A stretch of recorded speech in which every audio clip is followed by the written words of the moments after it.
여러분 안녕하세요. 호수파파입니다. 지난 영상에 이어서 임대차 신고제에 대한 얘기입니다. 정부는 이 제도가 과세를 위한 목적이 아니며 임차인을 위한 제도라고 홍보하고 있어요. 특히 확정일자 자동 부여와 관련된 부분을 강조하면서 확정일자를 받지 않아서 생기는 임차인들의 피해를 최소화할 수 있다고 합니다. 저는 이 제도와 국토부에서 배포한 보도자료를 보고 두 가지 생각이 들어요. 첫째는 확정일자 제도를 활용해서 임차인 보호에 더욱 일조하려면 확정일자 자동 부여, 이게 가장 시급한 것이 아닙니다. 확정일자 제도에서 임차인에게 가장 큰 피해를 만들어내고 있는 것은 확정일자를 누가 대신 받아주지 않거나 자동으로 해주지 않아서가 아니죠. 임차인들이 큰 피해를 입게 되는 한 가지는 바로 주택임대차보호법 제3조의 1항 때문입니다. 확정일자 제도와 관련해서 임차인에게 크나큰 해를 끼치고 있는 거의 유일한 사유이자 정말 악법이라고 저는 생각해요.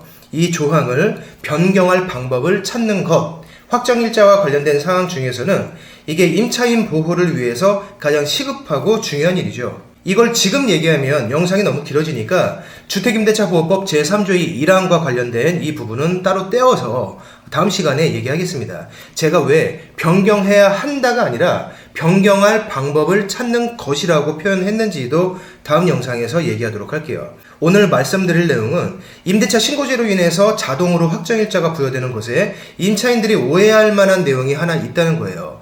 여기에 대해서 제대로 된 추가 설명을 해주지 않는다면 정부의 홍보만을 믿고 이 제도를 오해하게 되는 임차인들에게 이 제도가 오히려 피해를 야기시킬 수도 있습니다. 정부가 이 제도를 발표하면서 배포한 보도자료 1페이지에는 이 제도의 두 가지 목적이 적혀 있어요. 첫째, 임대차 시장 정보를 투명하게 공개한다. 둘째, 임차인의 권리를 보호한다.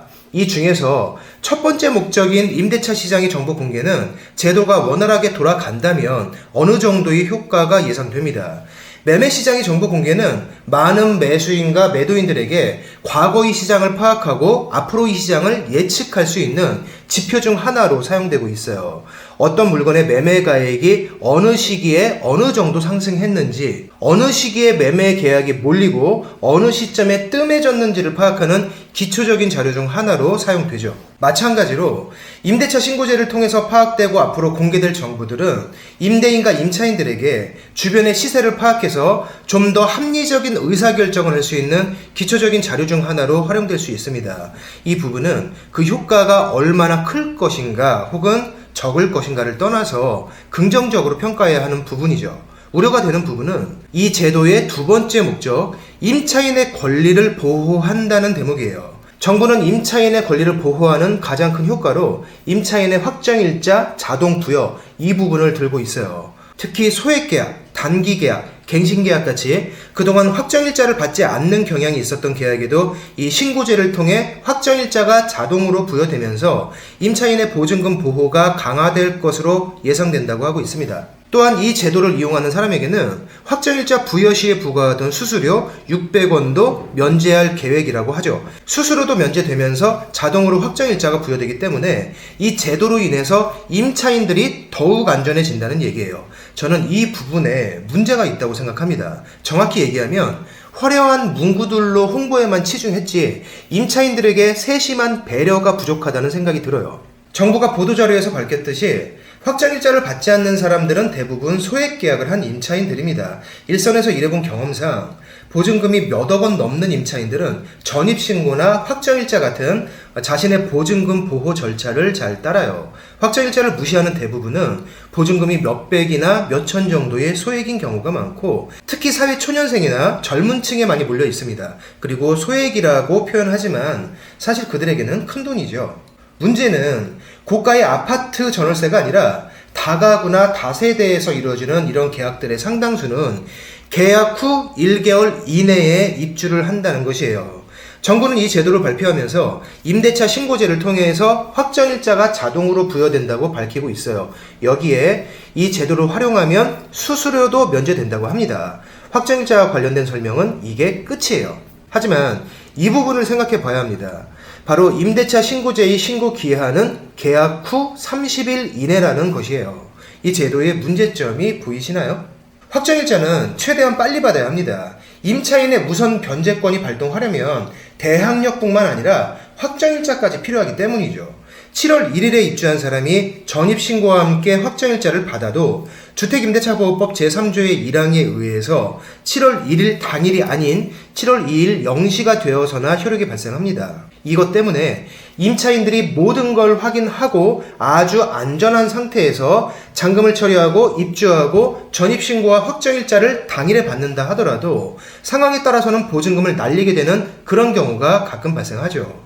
이 계약이 6월 15일에 있었다면 임대차 신고제의 신고 기한은 7월 15일까지겠죠.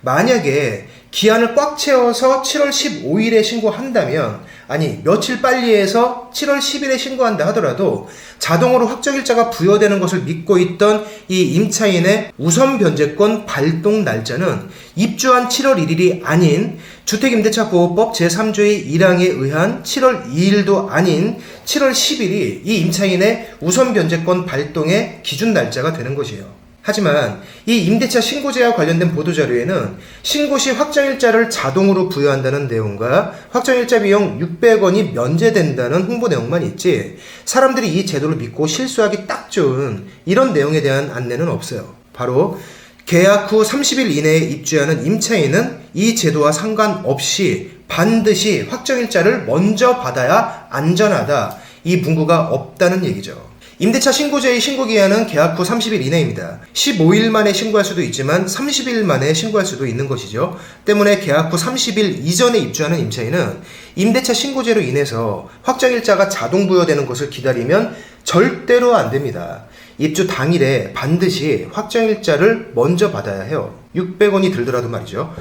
여기에 대한 별도의 안내 없이 확정일자 자동 부여, 그리고 수수료 면제, 임차인의 권리보호, 임차인의 편익 제고, 이런 문구들만 있는 한 내용을 오해해서 확정일자의 효력이 원래의 입주일보다 훨씬 더 뒤늦게 발동되는 그런 임차인들이 분명히 생기리라 봅니다. 그것도 확정일자를 무시하는 경향이 있다고 정부에서 특히 염려하는 소액 임차인, 단기 임차인, 갱신계약 임차인에서 말이죠. 확정일자부 임대차 보증금과 근저당권의 싸움에서는 단 하루 차이로도 보증금을 날릴 수 있습니다. 보름 또는 열흘 또는 일주일의 차이는 임차인의 보증금을 위험하게 만들기에 너무나 충분한 시간이에요. 이 부분에 대한 안내가 없다는 것을 지적하는 겁니다. 대부분의 임차인들은 국토부의 보도자료 내용을 꼼꼼히 읽어보지 않습니다. 그런데 이 경우에는 꼼꼼하게 읽어본 사람들이 오히려 실수하기 딱 좋아요. 저는 정부나 국토부에서 이 제도를 알릴 때 긍정적인 부분뿐만 아니라 이렇게 오해의 소지가 있는 부분에 대해서도 정확히 알려줘야 한다고 생각해요. 이 제도를 그냥 이 상태로 홍보하면 홍보할수록 확정일자에 소홀했던 사람들이 이 제도를 믿고 더욱 소홀해질 수 있습니다. 수수료도 면제되면서 자동으로 해준다고 하니까 말이죠. 이 제도가 임차인 권익 보호에 좋고 확정일자 보호가 더욱 강화된다는 내용밖에 없어요. 강화되긴 뭐가 강화됩니까?